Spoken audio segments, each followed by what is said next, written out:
Previously on Running the Wing. Let's go on and get right into it, man. If you follow the NBA, you know there is a gambling probe, gambling scandal, whatever you want to call it. The first three big fish that were named were current and former NBA players. The other 31, we don't know who they are. The NCAA legalized betting on professional sports. What do you think about that? Look, man, there's going to be a black market for anything. NCAA men's basketball recruiting professional athletes. So as a high school kid, if you're getting an offer, you need to strongly consider your offer. If high school players that are seniors don't sign in the fall, their recruitment is cooked.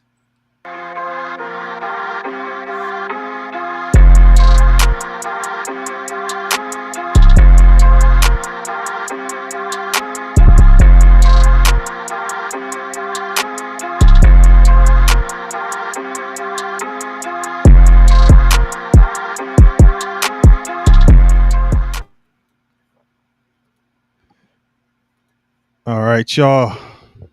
Running the wing, back in the building. It's your boy DP. And it's your boy, KP. All right, man. Let's get right into this, man. NCAA men's basketball is back. It A lot of is. action going on, man. A lot of sports in general, but this is back in the mix now. Good time of year, man. Absolutely, man. And with that being said, since basketball is back, there are some college I hear the notes shuffling. there are some college teams that I would like to discuss, man, that are of intrigue and of interest to me. Okay. Um, I guess the first one that I'm gonna start with, the Arizona Wildcats. They were ranked number 13 coming into the season. They played number 3 defending champs, the Florida Gators. They beat the Florida Gators by 6 points. Both teams seemed to have all their players, and when Florida made a push in the first half and the game seemed like it was going to get out of control, Arizona steadied the ship. So I look at Arizona as they're going to be a team to watch this year in that Big 12 division. Want to see when they match up against Houston. Want to see when they match up against Iowa State. Those will be those are the tests.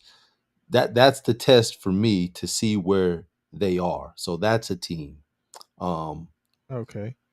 And got and they lost some people, yeah, somebody that I'm high on. Carter Bryant. Caleb Oh, Love.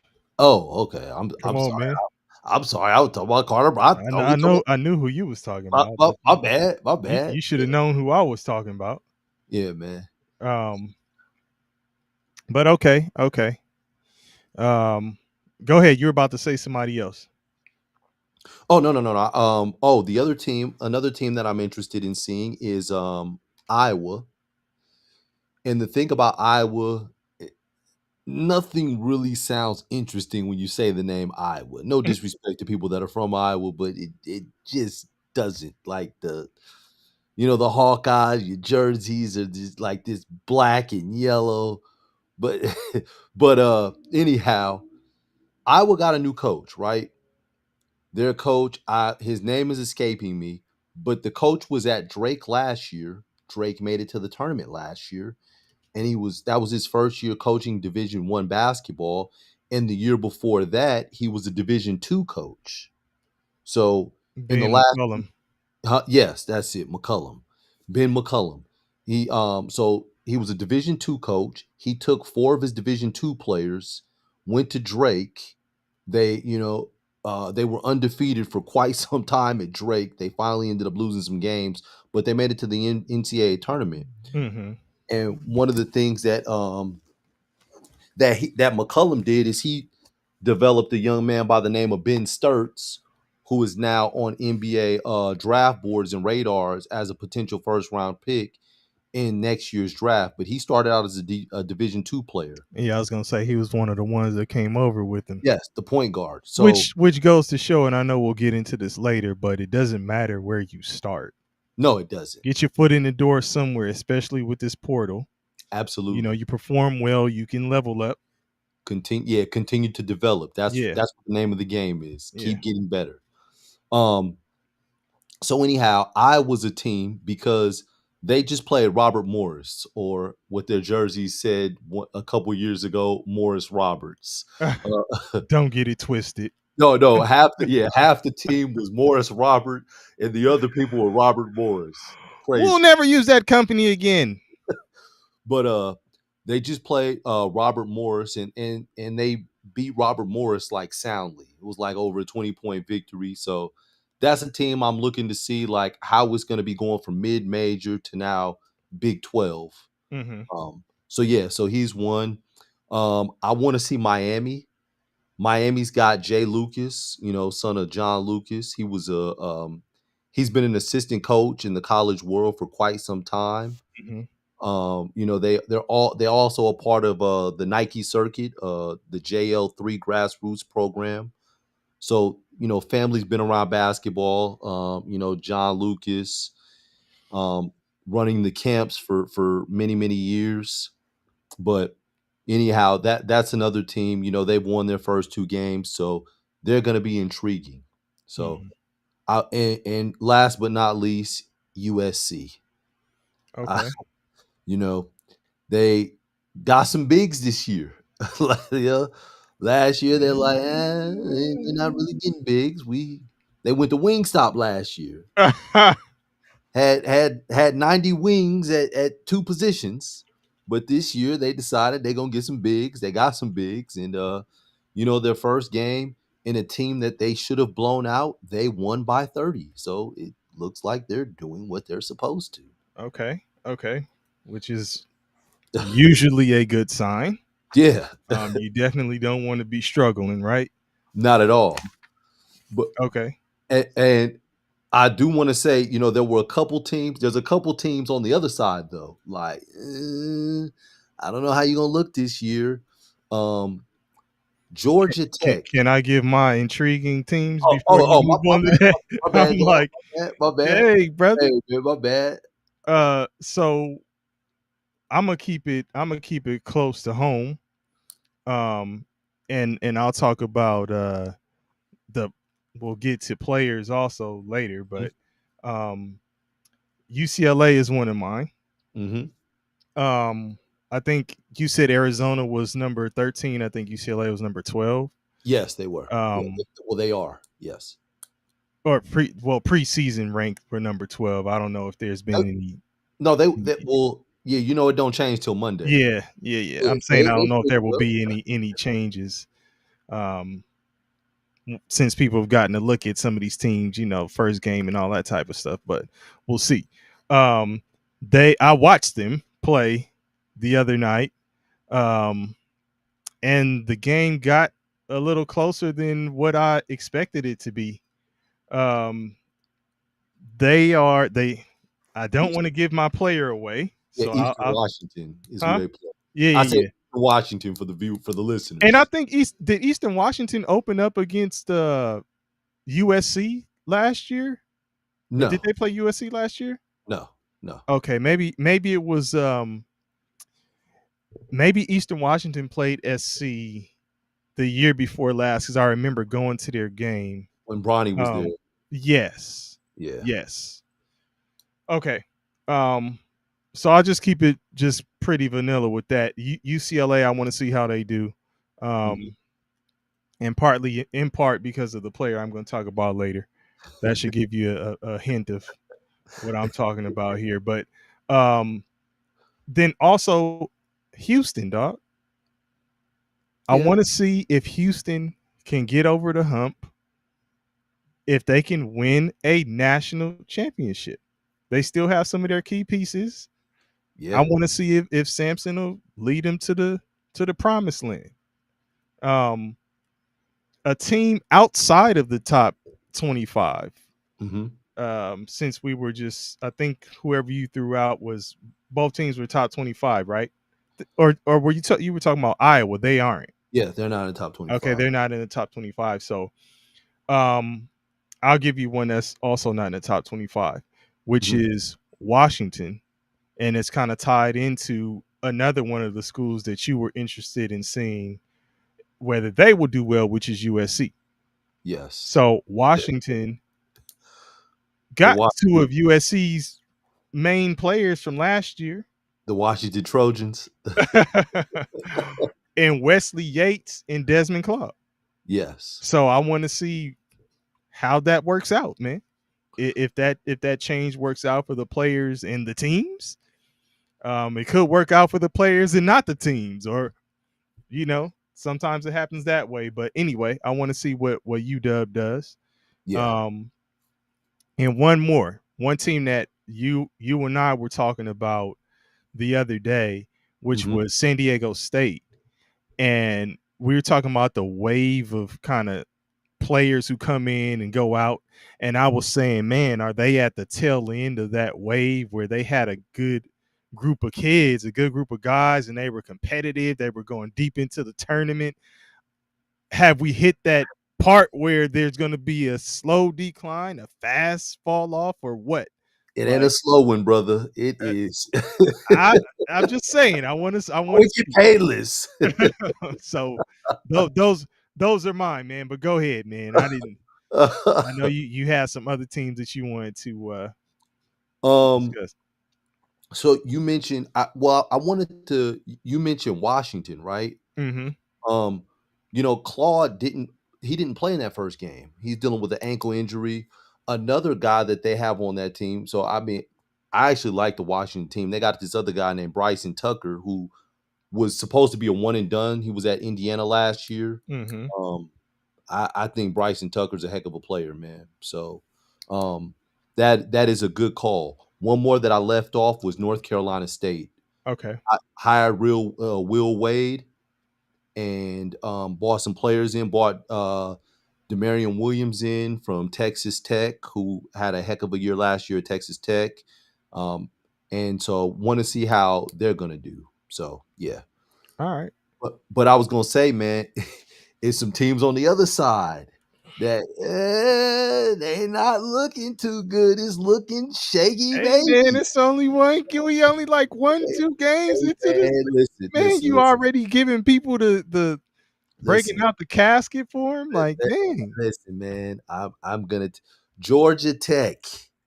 You nearly lost your home opener to Maryland Eastern Shore. Yeah, you can't come out the gates like that. You won by 4 in overtime. And Yeah. guess what? Maryland Eastern Shores 2 days later played Georgia. I think they lost by 60. Oh God. So so Oh. that ain't a good look, Ooh man. wee. TCU. Where do we begin? You lost to New Orleans. Mm, You lost to New Orleans 78-74. At one point, you were down by 20. mm. It's not a good look, man. It's not a good look. And unfortunately, I think they lost their center, their starting center. He's out for the year. Oh Injured. wow. So he's done. But in New Orleans last year, they won 4 games. So they're starting the year off right, beating TCU on their home floor. Another school, Boise State. You can't lose to Hawaii Pacific at home. Mm, That can't happen. 79-78, they took an L. mm, On a lighter note, Washington State, you can't lose at home to a school from Idaho. You can't lose to Idaho dang man, you hey, we at gonna have home. some geographic areas like, man, forget these two cats. Man, A no, but bunch of places catching strays, man. well, we'll get into the other topic later. But I'm saying some of these things for a specific reason. Why I'm mentioning Idaho. Okay. The Iowa did catch a stray, but Idaho, I'm yeah, Okay. and so yeah, so I just wanted to put those out there, man. Like, oh, and last but not least, Auburn. Um, You know what? Stephen Pearl has taken over for his father, who stepped away unexpectedly, left the spot for Stephen Pearl. They played Bethune Cookman at home opener. They beat Bethune Cookman in overtime by 5 points. Hmm. And you know who coaches for Bethune Cookman? Who? Reggie Theus. Ah, Reggie Theus is at Bethune Cookman. Okay, Yes, I Reg, respect it. yeah, Reggie Theus is on the sideline looking more Indian than a Florida State Seminole. Oh my god. Like Reggie Theus, yeah, Uh, Yeah, but Reggie Theus had them young guys playing, man. okay, They okay. didn't look rattled. They played well. They didn't play good tonight against Miami, but I like what he's doing over there. He's scheduling them up, so they're playing tough competition. All right. So yeah, I do Bethune respect. Cookman's in Florida, right?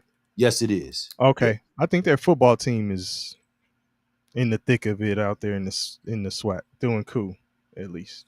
Okay. Um, uh, I will say one more before we Okay. move on. Um, Sacramento State.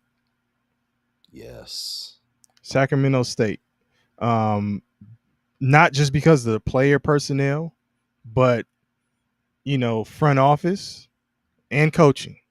Shaq, Bibby. Shaq, Mike Bibby, Yeah. um, whose dad also played and coached, Mike Yeah. Bibby, but of course it wasn't a position passing on thing like the Pearl situation, but nonetheless, his father coached as well. But yeah, I saw bits and pieces of their first game. I think it was Dominican University out here in California. Yeah. Yeah, so they ended up taking care of them. Mikey Williams he's going to get an opportunity to show what he has, right? Um, it's been an up and down situation for him since high school days. He's had a tough. Yeah, he's had a Yeah, tough. yeah. I mean, and I'm kind of rooting for him to not kind of. I'm rooting for him to do well, man. I want to Yeah. see him do well. Um, he played pretty cool, man. Like it wasn't and I'm not sure, I'd have to see the team a little bit more, but it wasn't like he needed a big offensive output.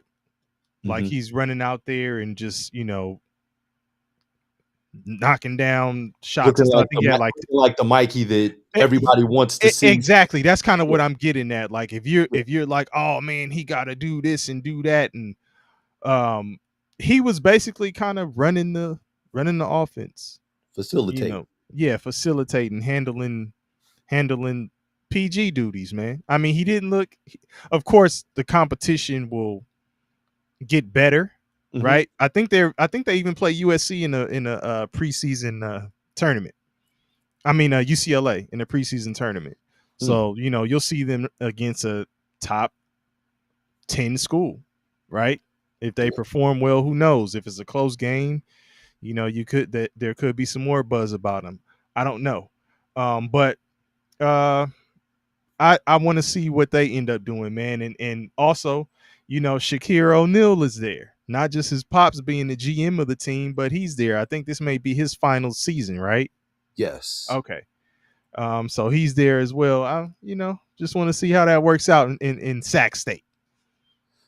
So Man. Good call, man. While you were talking, man, I was trying to look up their schedule real quick to see what the date was when they played UCLA, but my do you man, do you see it? I don't.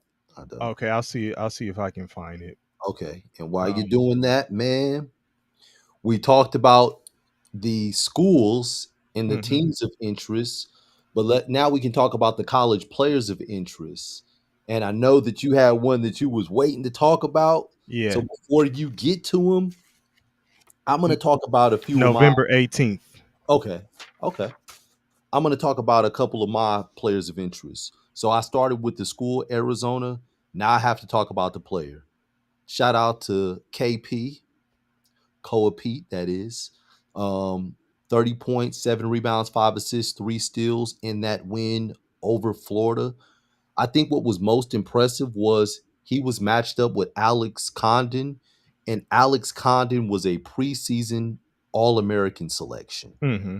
So in Koa's first game as an 18-year-old, he went out there against a taller, hyped Alex Condon, who probably could have went to the draft last year and got drafted late first round, early second round, and he got busy, like blocking his shot, scoring on him. And the other thing is that Koa is the first freshman in Arizona men's basketball history to, in his first game, to put up at least 25 points, 5 Mm-hmm. rebounds, 5 assists. So you think about all the freshmen that have came through there, Mike Bibby, Gilbert Arenas, Sean Elliott. You think about all these guys, none of them were able to achieve this thing that Koa was able to do. So Mm-hmm. I'll start with him, and then do you want to alternate, or do you want me to? Yeah, I mean, I don't know how many you have, but I'll go ahead Okay. and throw mine out there. And it's the first one would be Donovan Dent. I was talking to you on the phone the other night. Mm-hmm. Um, and while I was watching the game, actually, I think I sent you a message. I think I sent you a text. Um, I like his game, man. I really like his game. Um, Coming over from New Mexico, now he's at UCLA. I believe he is going to be one of those dudes that performs on the bigger stage, and Yeah. you'll see people talking about him in terms of potential to play in the NBA. I think he has a shot. Um, he plays under control, man, and He does. He he can does. change the pace. He can pass. He can facilitate, run that PG role. Never seems to be like flustered, right? Seems to be a cool customer. Um, and I don't know, man. I know one thing you said was he was going to have to improve his shooting, Mm-hmm. um, which that could very well be true. I just think right now on this at this level, he's Yes. going to do well. And he's on a team that is expected to do well. If he performs well, it's going to set him up for possibly lottery or late first. So you know what? Do you know what high school he went to? Centennial, right? Yes. Yeah, Do you know who his backcourt teammate was when he was a senior? your boy who's at this with the 76ers right now. Absolutely, Jared McCain. So Yeah, yeah, yeah. I remember we were at a couple of the games. I No, think. that was the year later. We went the year Okay, after. Yeah, okay, but yeah, he was at Centennial with Jared McCain. Like looking back, man, that team was probably unfair. They won everything in the state of California, but okay. um, good selection. I respect that. I'll go with another one, another freshman that everybody is looking at, all eyes are on. That's AJ DeBonsa. Um, he is the right now the favorite to be the number one pick in next year's draft. A lot of comparisons to T Mac, silky smooth game, but yeah, he had 21 points, 6 rebounds against Villanova in their win. They beat them 71-66. The thing about DeBonsta that was impressive in that game was Villanova's a Big East team, so Hmm. they play physical. So he was able to play through the college physicality in his first game. And I like what Kevin Young was doing. He was putting him in position to make plays down the stretch when his team needed baskets. Hmm. So, um, yeah, he's going to be one that is going to be intriguing throughout the course of the year as well. Okay. Um, I have another veteran in terms of college play. but I'll Mhm. save that one. Um, since you went with a freshman, I'm gonna go with Cameron Boozer with Duke. Mm. Um, I also got a look at Duke's game the other night. Um, Yeah. it, it, Yeah. I mean, listen, They and that's won. why. They won. They won. Yeah, yeah, yeah, yeah, yeah. I mean, they won 75-60 against Texas. I don't know. Has there been any hype about Texas? Are they one of the That, any that, well, the hype is that Sean Miller came over there, okay. right? So that's so everyone's waiting Another to another see. another life Yeah, in exactly. Texas, right? Everyone's waiting to see. Okay, what's Sean Miller gonna do over here in Okay. Texas? Yeah. Um, there's just been a lot of hype about Duke. I mean, not just about Duke, but about Boozer in particular is what I'm saying. A lot of hype about Boozer. Of course, he and his brother following in their pops footsteps. Legacy. That's Yeah, cool. a legacy thing there. So I mean, are you gonna live up to it? Is all. You know what I'm saying? I'll never root against any player or any kid. I'm Yeah, not a Duke fan. You yeah. know what I'm saying? And that goes back to the days of my youth where I was rooting for the Fab Five, and they just couldn't quite get over that hump.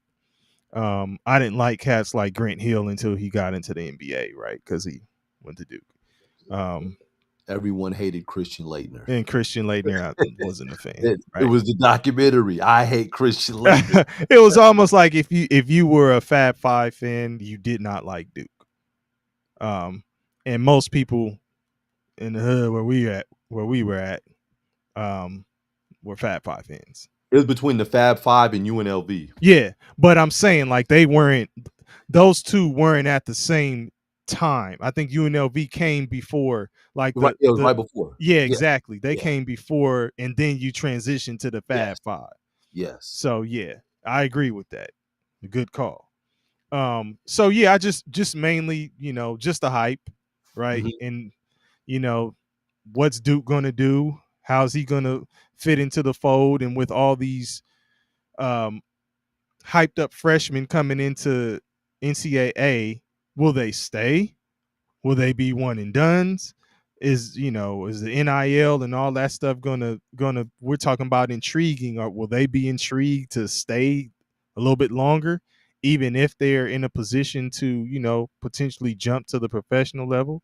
mhm, Because kids like that, when the hype is behind them, their dad played before, or moms was doing this or something, they they have those eyes on them, and all they got to do is perform well, and they'll be right in the ranks where their pops used to be, right?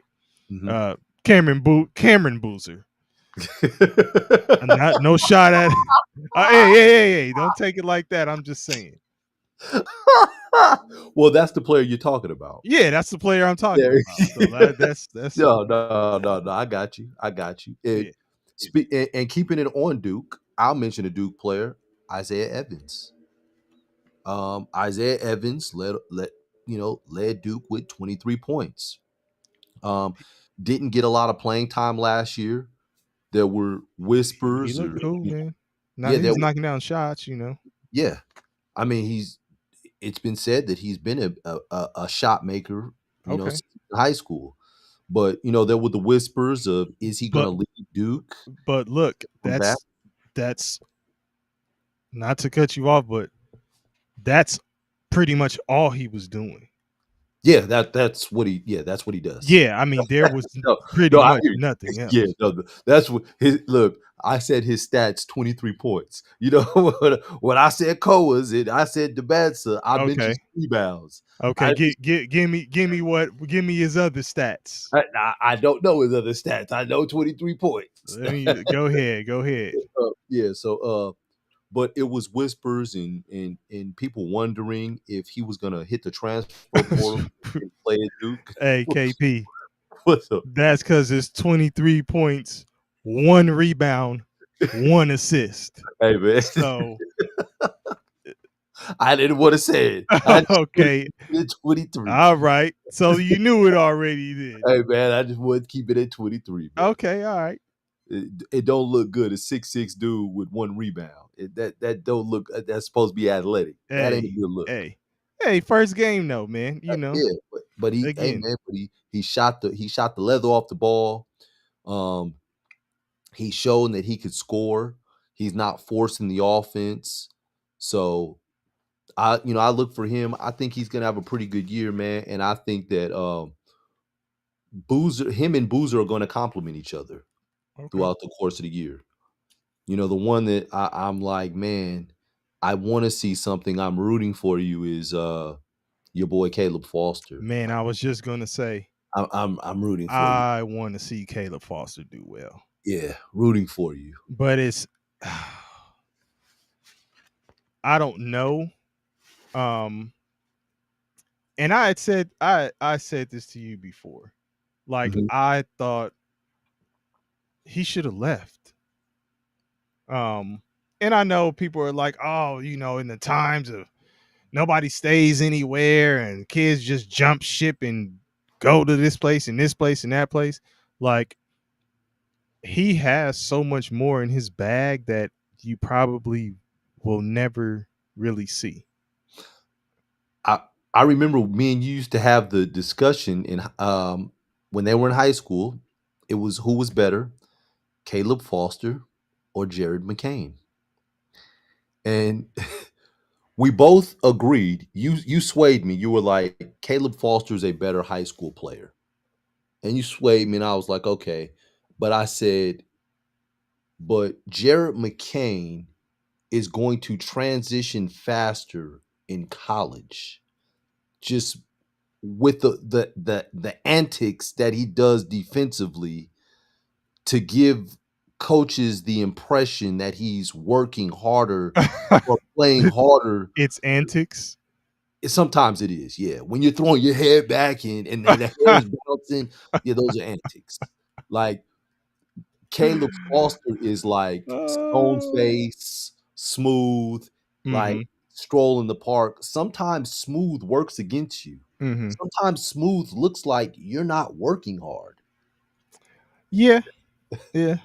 And then he has a calm demeanor and poised and like sometimes that looks to coaches like, man, you got to give more. And Yeah. it's Yeah. like I am giving more, dog, but versus the guy that's got the hair bouncing and eyes and like look how hard he's Well, working. and I think it was like on and off for him last year, and even when Jared Freshman year, he McCain had was an there, ankle injury. huh? Freshman year, he got an ankle injury, and so it took him out of the The fold. the, the rotation Yes, early, took him yeah, out of the fold, and and he Jared was trying to McCain was work his able way to fill. back, but that's when Jared McCain kind of, Yeah, yeah, cemented himself like, yeah, exactly. yeah, But Foster played like I think 26 minutes, um, 7 point, not a bad outing, 7 points, I think a few assists, something like that. Um, we'll see. I mean, I can't judge from just one game to say yeah, that it's not gonna this ain't gonna be the year for him either, because 26 minutes is a cool amount of time, right? So if he's yeah. got the opportunity and it stays that way, Duke will probably be in the mix. Mhm. So I'm gonna say, this I'm hoping this is a good year for him, right? So we'll see. Because Duke number 6 right now. Duke is number 6. So I don't know how much of that's real and how much of it's Duke. That number 6 ranking. yeah, and we'll see. We'll see. I think they'll be in the mix. I think they'll be a tournament team. Yeah, yeah, Um, yeah. I agree with so that. anytime you're a tournament team, you have a shot, right? Because we know how it goes with March Madness. Nah, nah, nah, nah. But Hey, we gonna get to that, but hey, nah. is you got a shot. It ain't like every big time program is just running away with the chip all the time. That's true. That's true. So, and even when they do win it, you're seeing like unusual suspects in the mix. So, but Yeah, I mean, Caleb Foster's another one. I think you gave two, right? Or Yeah, three? I gave 3, Okay. and I just kind of snuck the Caleb Foster in. Okay, you got another one? Yeah, yeah, I got a couple other ones. Because Uh, I got another one as well. Go ahead. okay. Let's see. I'll just say something real quick about these guys. Christoph Tilly, Ohio State, 28 points, 9 rebounds, transfer from Santa Clara. So shout him out. Michael Ajayi, he's on his path to trying to make himself an NBA prospect again. 24 points, 12 rebounds with Butler. After being a prospect, going to Gonzaga and only averaging 6 points last year. So shout out to him on the bounce back. Um, John Blackwell, 31 points at Wisconsin. John Blackwell, he gets busy. Uh, and last but not well, two more. Christian Anderson, 34 points, 7 rebounds, 11 assists. He's a sophomore at Texas Tech. They had and they played without JT Topping, who is their best player, All American. So shout out to Christian Anderson for getting busy. And last but not least, um, Michael James, who is a junior at Mississippi Valley State University, had 35 points, 8 rebounds. I'm saying watch him because he's probably hitting the portal. 35 points. He's got one more Eee. year. He's getting his money somewhere. Michael James, who is a junior at Mississippi Valley State. Those are my guys. Okay, okay. I just got one more for you, and I told you that my players tied into the teams that I was talking about, and hmm I said something about UCLA. hmm I also said something about Houston. hmm Um, and my take is just like a feel and a vibe when I'm looking at the games and how they play. And it's Milos Uzan. Los. I like his game. He's another PG. You would probably say I think he shot like 43% from three or something like that. Um, so I mean, if that translates and carries over, cool. But he gets his team involved. Um, I think he's a solid passer. Also, hmm another guy who can kind of control the pace. Looks under control. Much like I said about Donovan Dent. You know, at this level, he looks like he's manning that ship, um, on the square at all times and ready to get busy. Houston should be in the mix again. They're preseason number one, right? Were they number one? Oh, no. Or Purdue's two? number 1. Yeah, they're number Two. 2. Purdue's Number number two. Number two.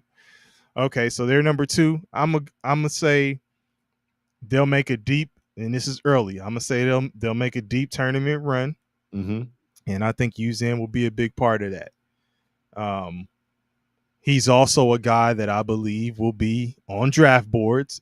Believe he's already on draft Yeah, boards. he was on draft boards last year. Yeah, Yeah. yes. And if he if health is on his side and everything, I don't see this year doing anything to drop his stock. So interesting thing about Los, right? I'm calling him Los for a reason. I met Los in 2020. Um, Los came through Dream Vision, with same organization my sons played in. So I've known Los, seen Los for quite some time. There was a point in 2021 where Los was being coached by his father in high school. It was going into his senior year. His father pulled me aside and was like, "Hey, what school your son's going to next year?" I'm like, I don't know. Like, I heard y'all looking for a school. Hey, man, what do you think about I remember this. your son's teaming up with Los to play one last year? I'm like, in Vegas? Would He's have like, been nice. yeah, in Vegas. I didn't know much about him, Los's dad.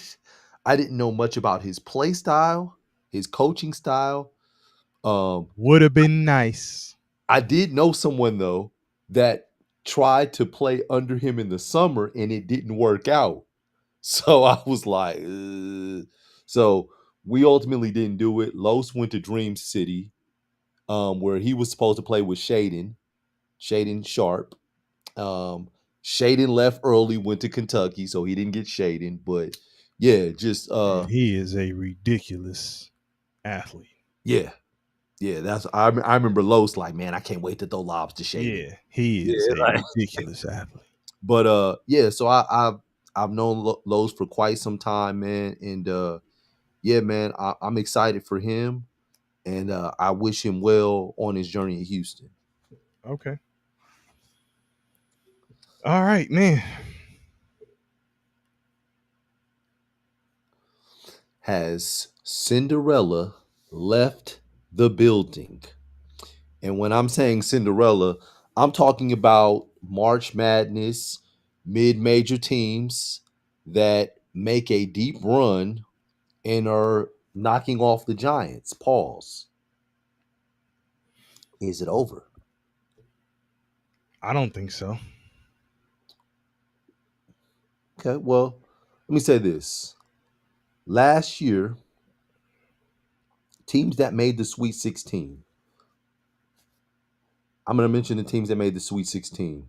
Okay. Auburn, Michigan, Ole Miss, Michigan State, Florida, Maryland, Texas Tech, Arkansas, um, Kentucky, Tennessee, Houston, Purdue, BYU, Alabama, Duke, Arizona. No Eh, mid-major teams. no, I So hear you. last year was like the first time that there were no mid-major teams after the field of 32.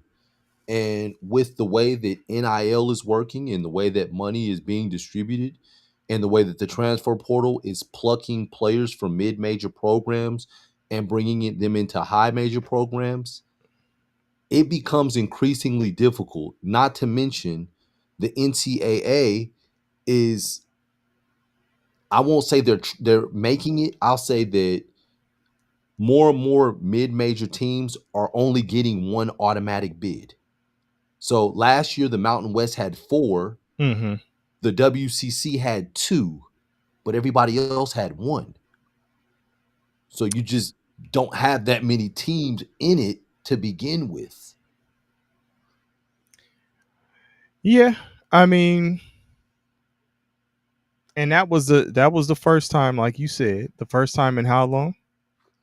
I think since the inception, I don't think Okay. it happened like that. Right, right. Yeah, And I it's understand new. how I understand what NIL in the portal is doing. It's Mhm. making it tough on coaches in general um to focus on development. Yeah, just to Um retain the player. and that goes from not just mid-major to power 5 or whatever, or Mhm. mid-major to major, whatever. It also goes from one of those big programs to another big program. People were jumping ship or walking across the street to another big time program after they've played somewhere else. Um, but this is why, one of the reasons why I think it's not over is because I think you'll start to see this trend. Right now, I think people are going after the money, Yes. right? Once the NCAA figures out how they're going to regulate that and there's different things in place, I believe they're going to cap it to some degree. So players ain't going to just be coming in making, millions and all that kind of stuff. Like right now it's kind of like wild wild west. Mhm. And once the adjustments are made, you'll start to see that kind of level out in a sense. I don't have a better phrase for it, but one other thing that I think you'll see is players who have gone to these big programs and it's not working out. Mhm. I think some of those players are going to start looking at the mid majors where they feel like they can spread their wings and kind of get back into who they are as far as building their skill set and chasing after their, you know, dream of playing professionally. Because Very let's keep it real, all these players want to go to the league, right? absolutely, Everybody's like, I want to go to the league. Hoop absolutely, dreams. But it absolutely. ain't happening for everybody. And once you know, and that's another reason why a lot of these guys are starting to go after the money in college first, because some of them are like, hey, I probably ain't gonna make it to the pros. Let me just get this bread while I can.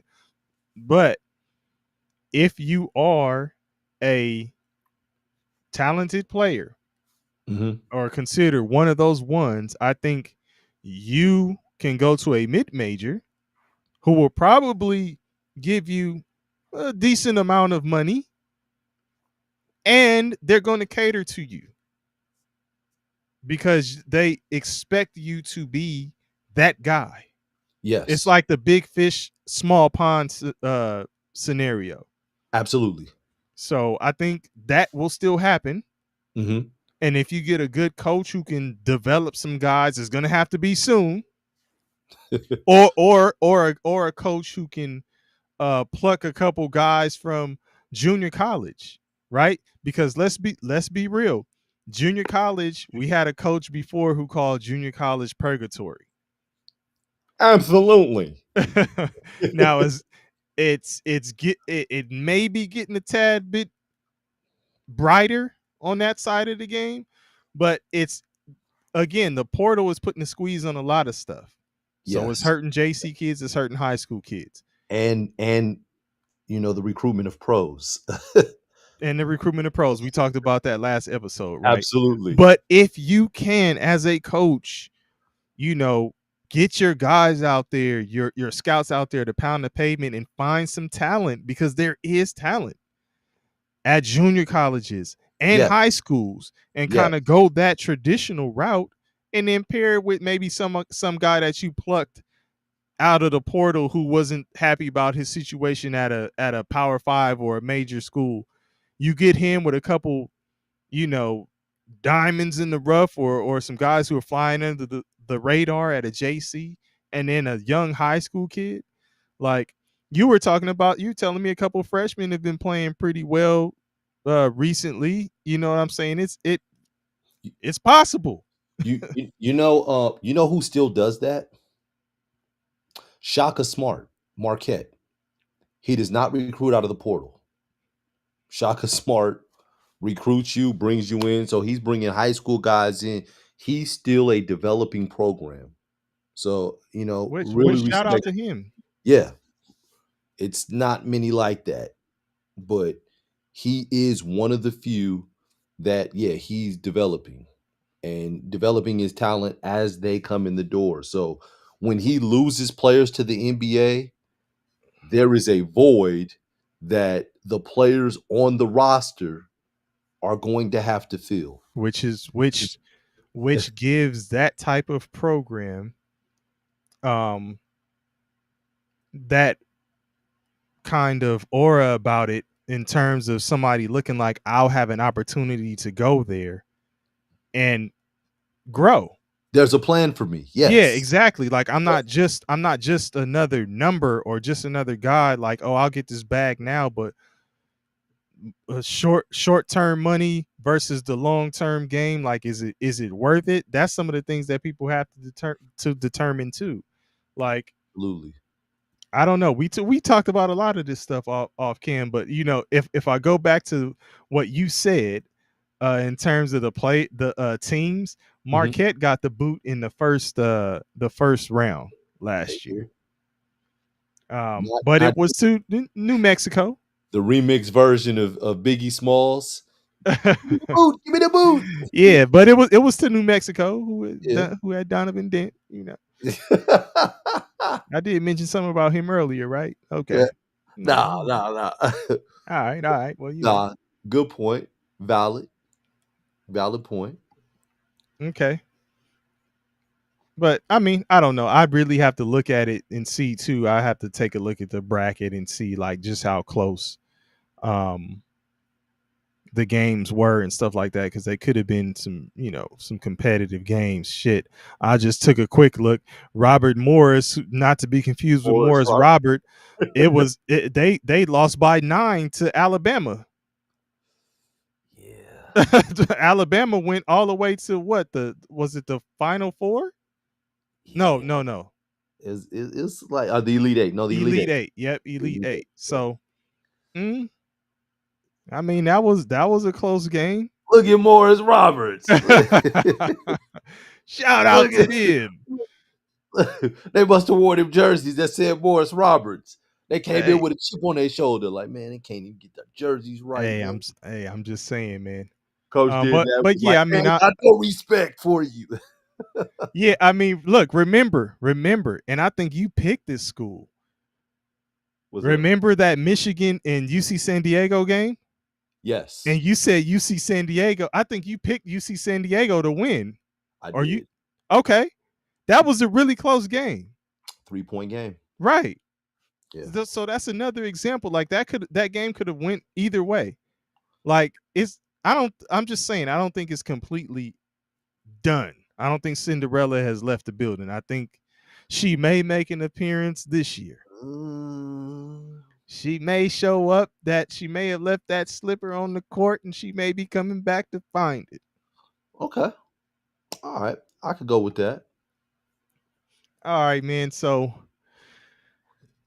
this is a night where it ain't a lot going on in the NBA. We've been talking about the NBA because it was back as well. Yes. We're only like 8 games into the season or something like that. Mm-hmm. So my squad, and I Who's don't the know if squad? I'm saying this with my chest, Yeah, yeah. Say it with your chest, man. the LA Clippers, man. Ooh. The LA Clippers. They're 3-4 right now. They're Mm. playing the Suns tonight. The Suns, I think, are just in rebuild mode. They should they Well, should nah, no. I Well, think they should they step on the gas. they still haven't got their players yet. Like they still like Jalen Green hasn't played this Step season. on the gas. Go ahead. Go ahead. Uh, what's his name? Dylan the Villain Step on the gas. Go ahead. has only played like 2 games. Uh-huh. So I want to see what it looks like with all of them there before I deem the K- rebuild mode. KP, let me ask you. Those players that you just named, when they come back, and Phoenix is at full strength, if you take a look at their roster, you think that is a No, okay? I couldn't even finish. I know, man. Like I couldn't even finish. a playoff. Um, remember, My bad. My we bad. were talking about Phoenix last year, and I was saying, Kevin Durant gets a lot of the blame, right, when it comes to the woes of a team. But Yeah, the I lead. asked, I said, hey, who's the franchise player for Phoenix? Is it Durant or is it Booker? And if it's Booker, and you take a look at Booker and what's going on with him in Phoenix, where are they going with Booker?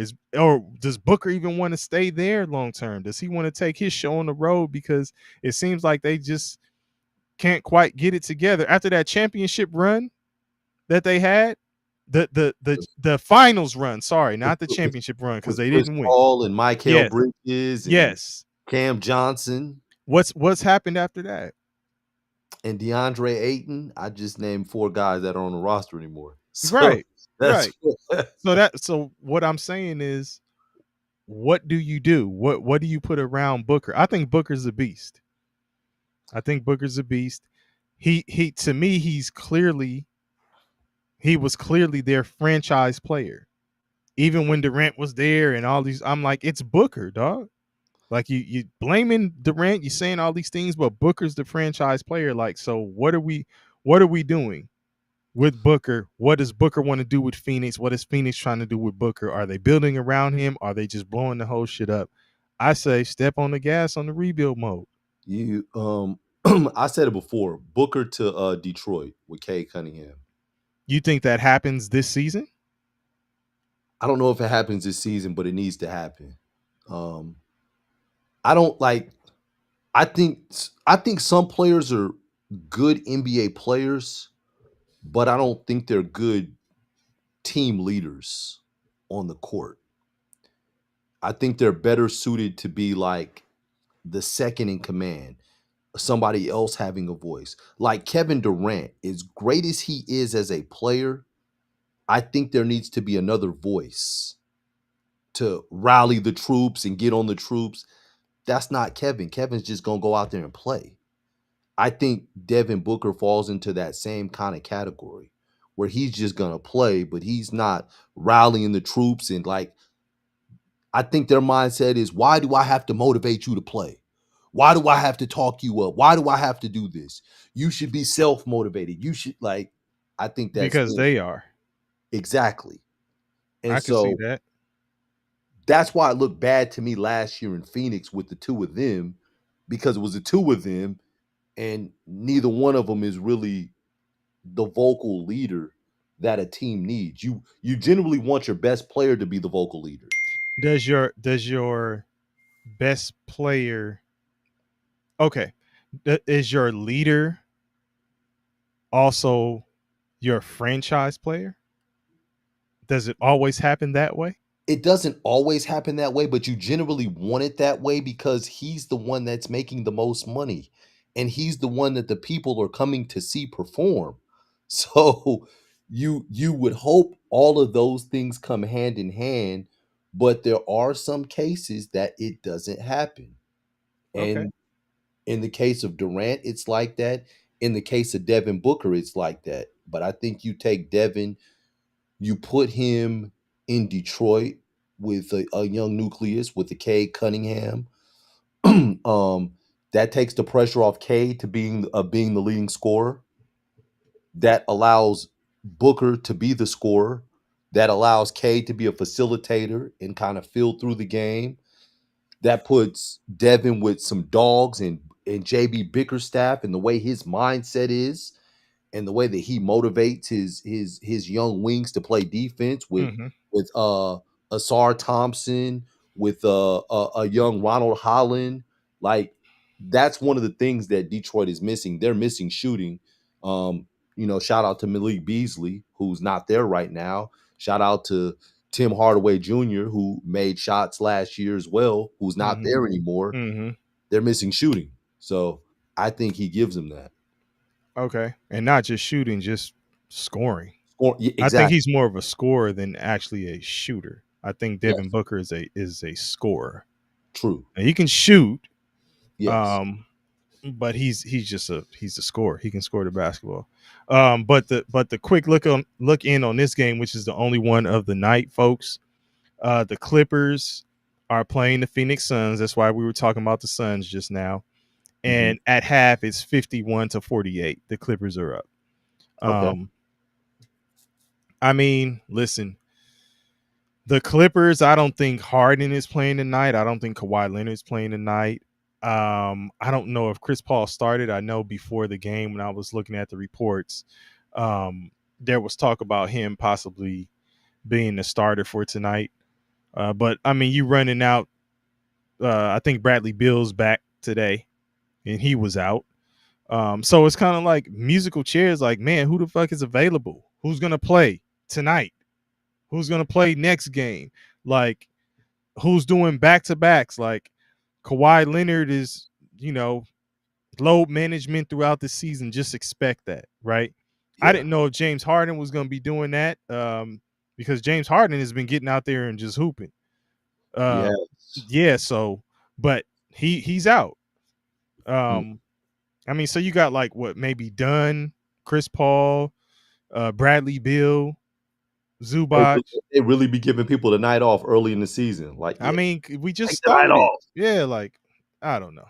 Um, and the thing is, like I was saying, I don't know if first off, I'm not saying the Clippers are a championship contender. Hmm. I don't see that necessarily. I do see them being a playoff team though. It's just how will the matchups, you know, roll out once you get to that point.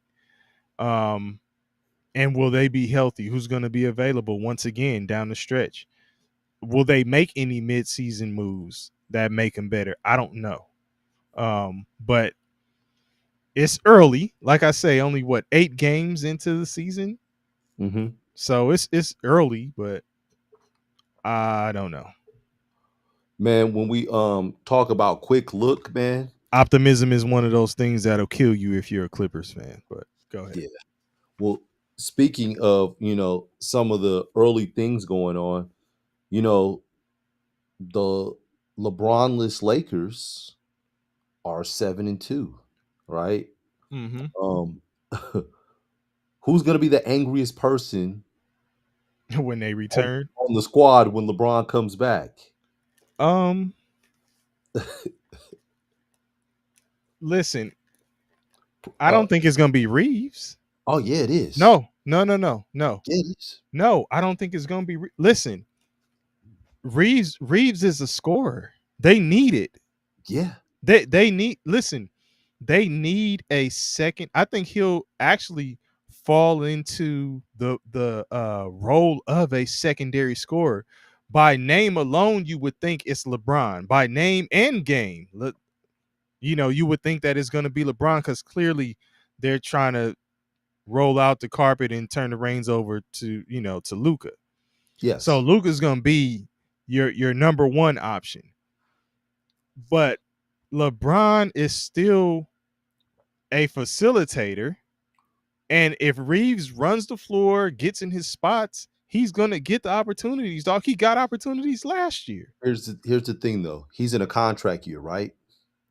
He's fifth in the NBA in scoring. Actually, when Luca's games catch up, he'll be sixth because Luca's averaging 41. Okay. But he's fifth in scoring right now, 31.1.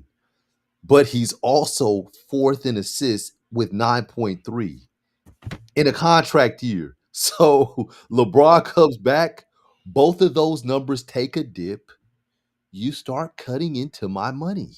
Like Nah, I don't think it's so. my money and I need it now. Yeah, Like I hear you. I just so don't. I don't know. I think he's limited on his touches and what he can do in the half court because LeBron's gonna have the ball in his hands along with Luca. Right, He's LeBron but now. he's getting opportunities. What He's getting opportunities as a scorer, he but scored 20. He averaged 20 points last season. that's 20. We're talking about 30 now, 30 and 9. Kevin, We talk that's But man, you that's but you do 11 know why he's more averaging points. 30 right now though. I think It's because they need it. guys aren't available. Right. Yeah, They they need need him to do it. that. But Yeah, but 20 points, like to average 20 points, yeah, that's like nothing to sneeze at. That's right. So that's so nothing to what I'm sneeze at. saying is you're averaging that and you had LeBron and Luca in the mix and you still averaged a dub. Like he's gonna get opportunities. He started every game last year. Like it's not like he's not gonna get his chances. That 31 and 9 looks so much different. Yeah, but that's not gonna be sustainable, dog, because he's not in a situation where he's gonna be playing like that. Okay. Like he's not gonna have all of the opportunities. Obviously, Luca cuts into him, and then so does LeBron when he comes back. But they're still gonna need him to score, is what I'm saying.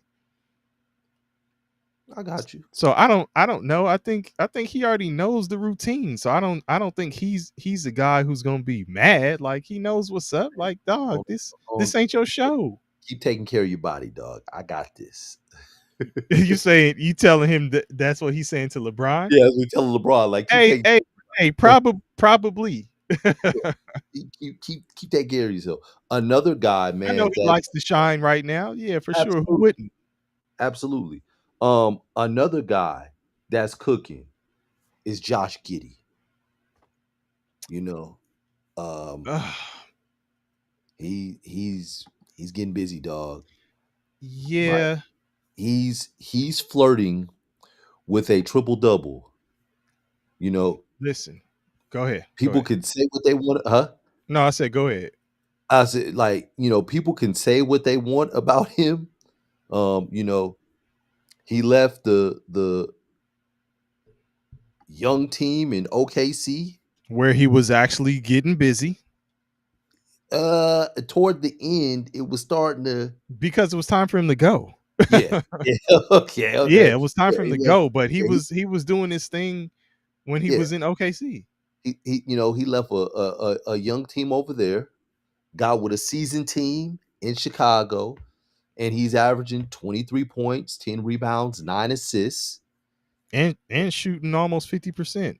Yeah, and the Bulls are competitive. Shooting basically 50%. And this is without, Kobe White. Yeah, but it's early. It's early. Like the Bulls are another team where it's like, do you really see the Bulls making a deep playoff run, let's say? No, because it's only. I mean, it really though. Let me say this: it's really only a couple teams right now because everybody's like beat up. Like Boston's out. Um, I Orlando looks terrible right now. Trey Young is out in Atlanta. Mm-hmm. Um, Miami is like kind of up and down, trying to figure out if Bam is gonna be there or not. Okay. Um, I think I mentioned Boston. Yeah. Um, But of course, like, this is a down but year for them. Their yes, main guy's not you there. really have New York. Oh, and then you don't have Indiana. They're out of the picture Yeah, right now. they're yeah. Milwaukee doesn't look good. So you really have Cleveland, New York, and I mean, given how it is, Chicago could sneak in there at number 3, number 4. Given the circumstance, maybe. But Yeah, like I'm just not, yeah, I'm not it's so. not a sexy pick. No, it's It, definitely not. it's like, Yeah. but Could they yeah, be one of the players in the East given the circumstance and the way things are shaped up for the teams, health wise, availability wise, and stuff like that you've just gone over? It's possible. But yeah, am I looking at them like, man, like Chicago? I I don't know. But Giddy is getting busy. yeah. Giddy up. Pause. But yeah, so NBA rookie check-in, man. It's early, and I keep saying that. That's a recurring theme here, right? That's a recurring theme. Don't get it twisted. It's uh, early, but shout out to your pick, man. Your dark horse, as you say, for rookie of the year. I'll let you take the floor with that because I don't want to steal your thunder because you actually picked him as your dark horse. So go ahead DJ and yeah, yeah. Edgecombe, Uh-huh. Uh-huh. Philadelphia 76ers, is averaging 19 points, 6 rebounds, 5 assists. Um, man, he's tough, man. And the way that, Philly is playing him and giving him opportunity, um, I think that I don't know if he'll be able to sustain those stats Mm-hmm. once Paul George comes back, Yeah, I think we can say that will take a dip. but I Just like bel Austin Reeves will when yeah, those but guys are back. I believe that he will still be in the mix and he will still continue to get busy. So, right now I have him as the number 1 rookie in the for rookie of the year right now, but it's early. Yeah, yeah, He yeah, keeps saying yeah. And my guy, my main pick was Ace Bailey. And man, I just really thought um Utah, he was in a situation where Utah was gonna just roll him out there and just kind of see what they have, right? Mhm. He's playing less than 20 minutes a game. Um and it seems like he has the situation that I was saying Edgecombe would have, which would be he has the ability but isn't really going to be able to like spread his wings. Um it just seems like at this point because Utah is another team that I don't see them really going too far.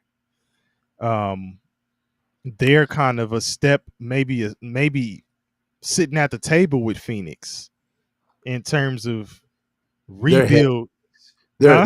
they're they're ahead of Phoenix. Phoenix, they're waiting. They're waiting in line to be seated. Okay, Phoenix is waiting in line to be seeded. No, no, no. Utah's Both teams are waiting in line to be seated, okay, but and the Utah's buzzers went ahead. off for Utah. Okay, I got you. I like that. Yeah, the buzzers went off, I so like that. I they're like being that. they're walking to their seats right now. They're all walking. I like that. With that being said, though, I thought Bailey would have plenty of opportunity, even to play through his mistakes. Like he'll be out there, even when he hits a bump in the road. It's like, hey man, just keep doing your thing. And when you do that with a player at any level, when a player knows that they have the freedom to make a mistake, they feel more comfortable with playing the game, Yeah, just in general. and he got the shaky. Oh man, and it goes so far, but I don't know if Utah is there with Bailey right now. You know what though? What I think Utah's doing. So Utah's waiting to be seated, so all the players are walking in. They're sitting at that round table, and we're gonna see who gets plucked. They're showcasing their players right now. They're Okay, showcasing Laurie Markkinen. They're showing. but They're. we know who he is I though. mean, but he hadn't hit 50 yet. This year he hit 50. Walker Kessler is being showcased. They're showcasing these guys, and they're like, okay, Two good players, two yes, solid players that can help. that could beat absolutely. Yes. Yeah. So they're like, hey, Eastern Conference teams, you have a chance because Cause we you ain't have sending a them nowhere chance. in the West. No, no. Well, because the East is still kind of open. You have two teams that sit at the top, Yeah, no, and that's true. everybody else, damn balloons, and everybody and everybody else is trying to figure out and make a move to have a chance. Like in Okay. the offseason, Milwaukee got Miles Turner. Hasn't necessarily worked out yet, Yeah. and And they've that lost. and I think before you move forward, I think that's gonna be a huge L for the Pacers. Yeah, I really do. yeah. Um, and he's the kind of guy that if maybe like the Lakers would have got him, now maybe you're looking at, oh wait, what the hell is going on? Lakers, I think he would have been a better fit than like let's say an Aiton I don't know is. because he don't like to play inside. Right, but Like, you have listen, you have Luca who he'll shoot threes, but then LeBron and Luca if they're not shooting threes, they're I'm not playing. driving. The Yeah, drive. Okay, yeah, yeah. I mean, you got them with the ball drawing attention. You need somebody who's gonna be able to knock down the shot. Turner is a better shooter than Aiton. yeah. That's why I think it's a better fit. Like Aiton is like you gotta Spoon feed him. Put the right. ball in his hand. Like, hey, point Yeah, your that hands out. Turn exactly. this way. That's what you get what I'm saying then. Hold Like your thumbs out. Catch the. right. So with Miles Turner though, you can run the fast break, hmm run a faster paced game, and he can trail and you could kick it back to him at the top of the key to knock down a trailing three-pointer. He would love to do that all game. Yeah, yeah. I'll just run behind you. Yeah, exactly. Oh, go ahead. Go ahead. Yeah, yeah. And I'm I'll saying, man, catch you. you talking about not playing down low. Who does? Who really does now? Tell me. Mm. It's gonna be a few guys that you name. You got look at that. You have to think about it. Jokic, Uh, he plays inside out. He yes, get down low. but my point is, you have to really sit and Yeah, think I do. about it. Yeah, yeah. So, But nah, I think I think Utah is showcasing their players. And I think that once they make those moves, then we'll see the younger guys get more opportunity. But they're like, we're trying to get them out of here faster than ever so that we can get on with this. man, I mean, because if listen, if it goes this route, Yeah. um, because I mean, and Keontae George is still young. He's only Absolutely. what 3 22. years? I'm Yeah, saying as far as being in the league, is this his yeah, third? yeah, his 3rd year. Yes, So he's still young, and he's the one who's cooking. he is. Like he is cooking. So shout out to him. And but even with him, they made trades and made moves to free up opportunity for him. Him Yeah, and Isaiah Collier. Like they yeah, got rid of Jordan Clarkson and they got rid of the which guy I that went think to which I Charlotte. think Clarkson is going to be a good deal for New York. Colin Sexton was the other guy that they got rid Yeah, of. So they got Sexton. rid of those two to clear up space and to clear up opportunity for Keontae George to play. So I think they're Yeah. gonna do the same thing. Okay, and I mean, if that's it, listen, if that's the plan for Ace Bailey, it Mhm. doesn't help my prediction for Rookie of the Year, right? Because then that's 3 years down the line where you'll start to see him kind of starting to get into the mode that they're expecting him to be in. Yeah, I think it'll So, be a little quicker than Keontae George. I don't think okay, it'll be. I okay. think it'll probably be 2. Hey, another rookie on their roster. Well, yeah, he's not a rookie. This is his what is Cody Williams? This second year? 2nd year. 2nd year. Yeah. Second year? Uh-huh. What do you think about his chances to kind of develop and grow there in Utah? I think it's tough, man. Unfortunately, so you bring in Bryce Sensabaugh the year before. The same year Mm-hmm. you brought in Keontae George, you bring in Bryce Sensabaugh, who was a late first round pick, and he's like a forward.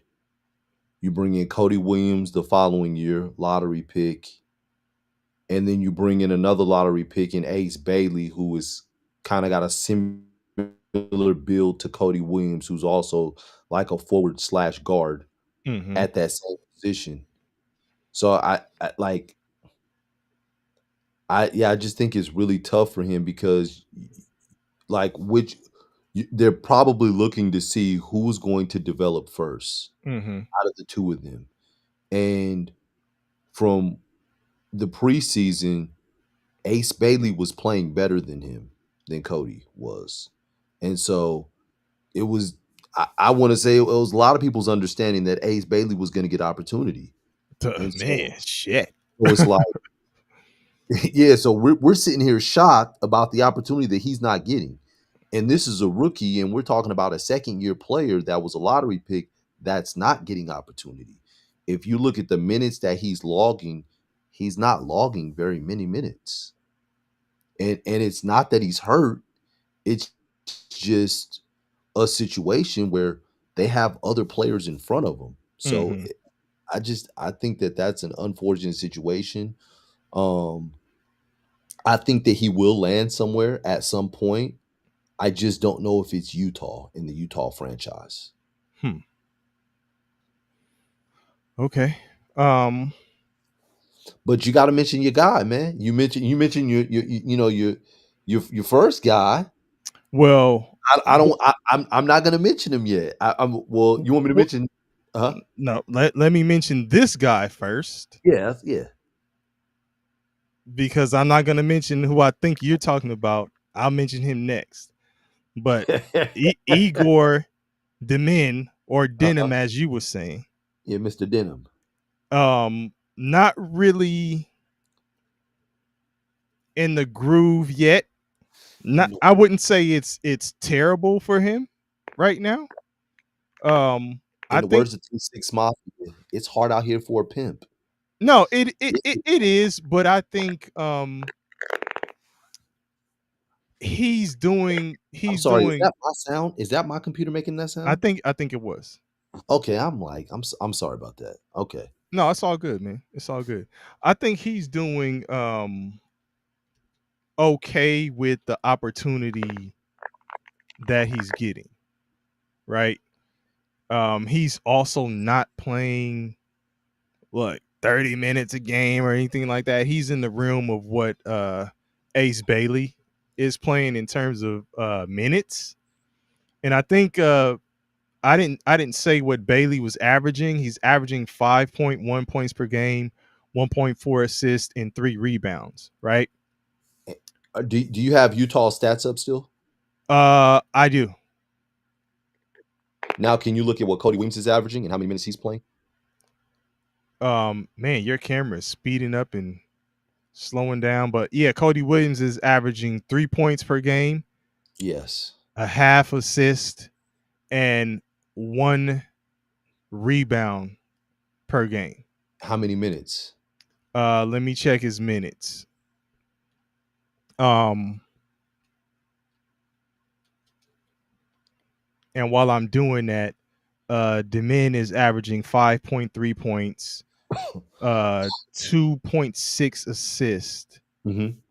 and I don't see his 3 rebounds. It looks like. The hardest thing about their situation, though, with the Nets is that they almost went like a any, mini, mighty, mo situation with their point guard because you have Denham, as I keep calling him. Uh huh. You have Ben Saraf, and then you have the third point guard Traore, and you know all three of them are rookies. Mm-hmm. So Yeah, it's let's figure out who hits. exactly, Yeah, and exactly, then that'll be the person that we kind of hitch our wagon to. absolutely. And they're Is that a while they're good strategy? it's a tough strategy because they're all going through growing pains as Right. rookies. No, for sure. So so it's like, man, that's a real high low to be in. One It minute it they love you, the next minute they like, maybe G League reps. it But is, man. It's tough. Um, Cody Williams is 9.5 minutes a game, so not even yeah, not so even it's 10 like, minutes a game. yeah. So I And mean, you you were got you were bringing that Ace up to Bailey that's speak getting to double his you're bringing that up to speak to opportunity and whether what the question I asked you about yes. how it's looking for him there. Okay. Mhm. Um, man, do you have somebody else? Because you know who I'm going to now. Yeah, yeah. Before you Go go on ahead. to Go him, go man, there. I'm gonna mention Cooper Flag. Okay. In which one of the things I said was he's gonna show that he's got all around skill, right? He's gonna be a guy that kind of like I don't want to call him a Swiss Army knife per se, but just a guy that's versatile, that's going to do different things to help your team win. So right now he's averaging 13.6 points a game, 6 rebounds, 3 assists, and they have him playing the point guard. And Mm-hmm. you know, I had mixed feelings about that. Okay. Um, A lot of one of the people things I do. one of the things I think is like I think that it's going to be good in the long term Yeah. because he's comfortable handling the basketball and being a facilitator at 6'8", 6'9". And that's not even is that a big that's not even considered a big handling the basketball. No, it's not. No. Right. So, so I think that's gonna be that in itself is gonna be good, but I just It's the trend of the way the game is in going. in the process of getting there though, because I see what Jason Kidd is doing, and I see, like, how he's gonna make him versatile and all that stuff, but I guess in the process, I wonder how much is he losing to get to that point? Like, where In let's say terms that of he's in what a though? situation I'll tell you, let's say he's in a situation where he's running the wing more and he's No pun finishing. intended. Yeah. Run the wing, finishing, getting easy looks, easy baskets to where he's establishing his confidence, and now he's a better shooter and getting better shots because you have that facilitator setting him up a little bit more. So I think his points would come easier, and I think now you use him as you could have used him as a secondary passing guard on the offensive side after he's got the easy looks, as opposed to what he's doing now, because he's had some like high lows. He had one game where he was like 0 for 9, and I think he had 1 or 2 points, which, not going to get blasted because, He's a it's rookie. flag. No, no, not because it's rookie, because Bronny got blasted with that. Not going to get blasted because it's flag, and he is the main with an E event. Okay. Um, I can see it that way. I can also see it being once you do the things that you were saying, as far as like run the wing, Uh huh. get in position, take the shots, you're more dependent on whatever the whoever else is the facilitator at that point. You're dependent on how they're playing and will they get you the ball, right? Yeah. Um, right now, which I mean, is Kyrie going to play this season? No, he Okay, should. so He it's should. Hopefully. okay. So you're looking at this as maybe more so of a long-term thing, I would say, right? Right now, I think he can get comfortable with controlling the pace of the game, adjusting to the pace of the game, especially if he's the one who actually has the basketball. Hey, man, you basically are determining how this goes, right? Mhm. So once you get, it's almost like throwing them into the fire. So once you get comfortable with this, like this is a whole new world for you.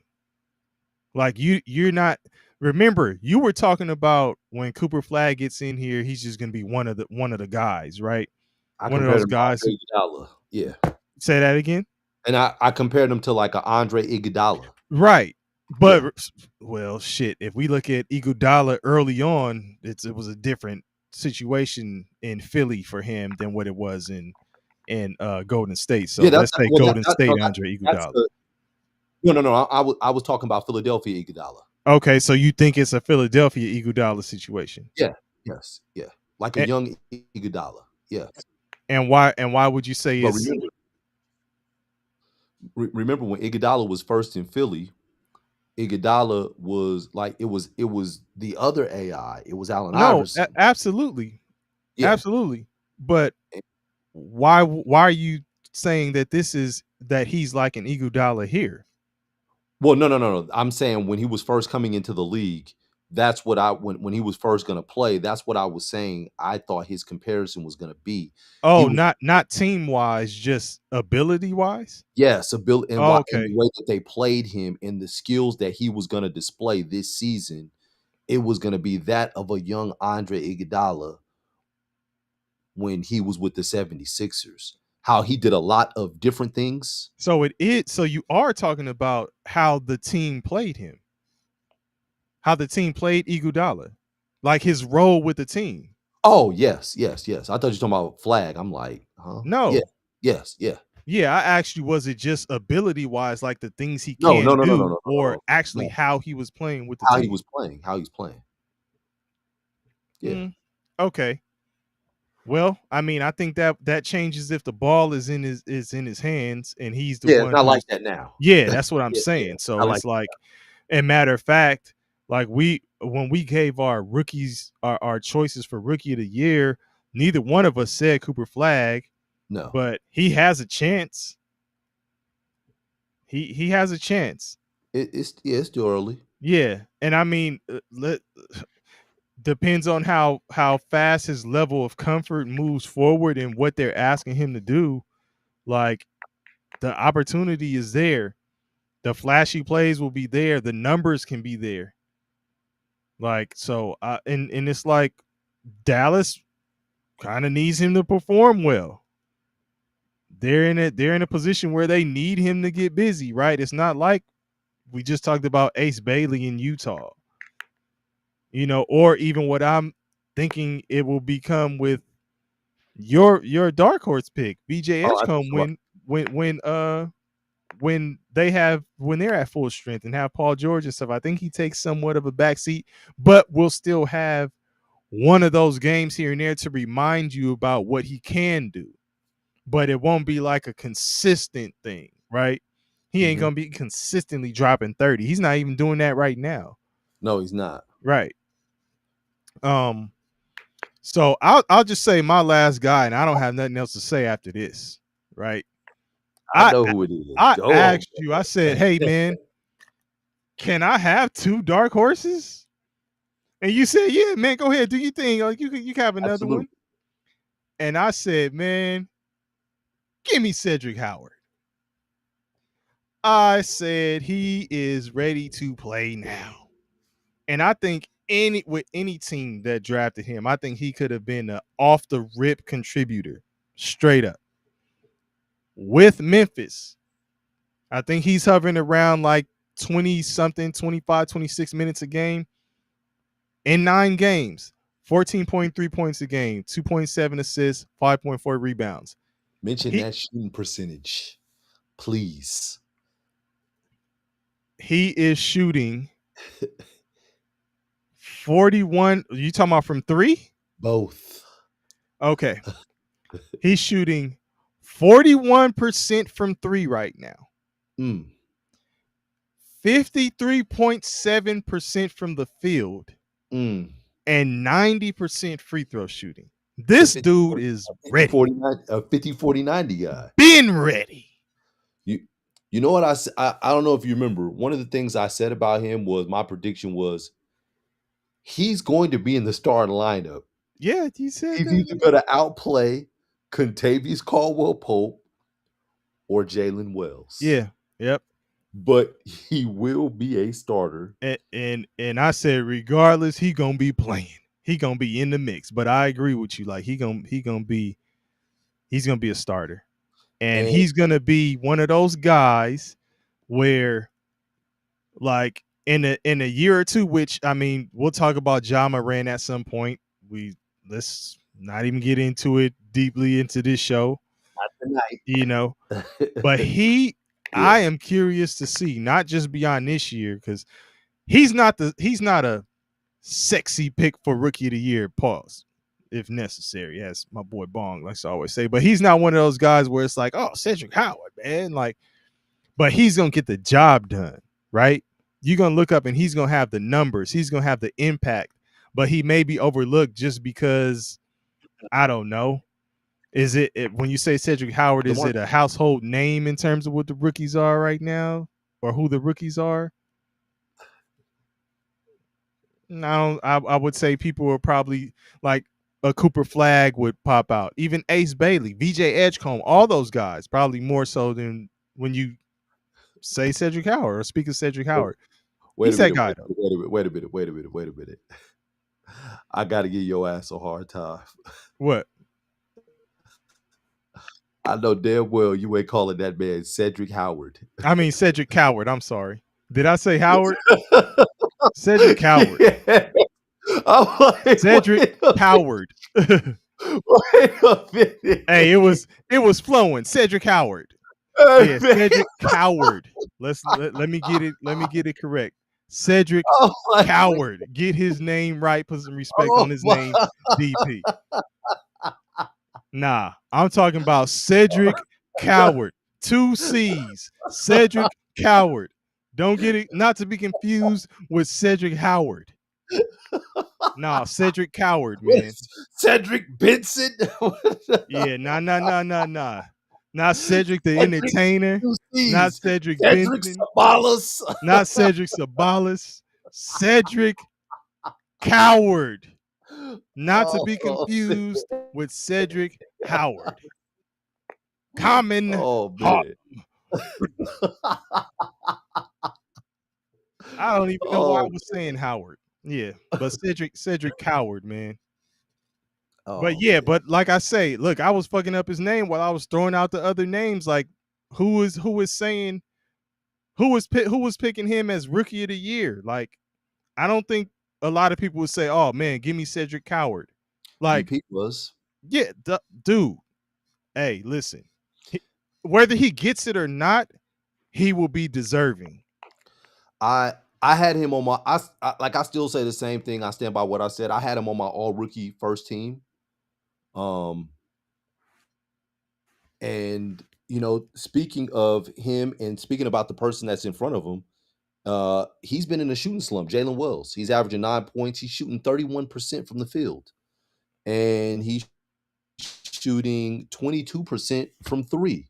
So I know that he feels this dude breathing on the back of his neck, like he's coming Pause. for that number one spot. Yeah, pause. But yeah, I mean, and Jalen Wells was all rookie first team last year, as well. So he had a pretty good rookie campaign, but man, that guy that's playing Hey behind man, isn't going to listen, be playing behind him too much longer. he's ready, dog. Like and like I was saying, like I'm interested in seeing before the name slip. I was gonna say I'm interested in seeing what Memphis does going forward Hmm. because looking beyond whether he gets rookie of the year or not, Yeah, like he's a beast. he is. And it's like, is he gonna be like one of the focal points of the team? Or are you just gonna use him as like steady Eddie? Like we know what Cedric's gonna give us. Nah, nah, nah. He's Okay. going he's going to be a folk. Like I watched him when they were playing the Lakers, Mm-hmm. and he didn't look shook or rattled at all. Okay. And I was like, "Oh man, yeah, this dude is tough. All right. Listen. He's tough, man." Well, there you go. That's what I got for you. I said I Hey, ain't got nothing else after that. I'm gonna leave it at that as well, man. All right, man. Well, shoot. Running the wing, we shall be back to run the wing again. We'll Yeah. holler at y'all.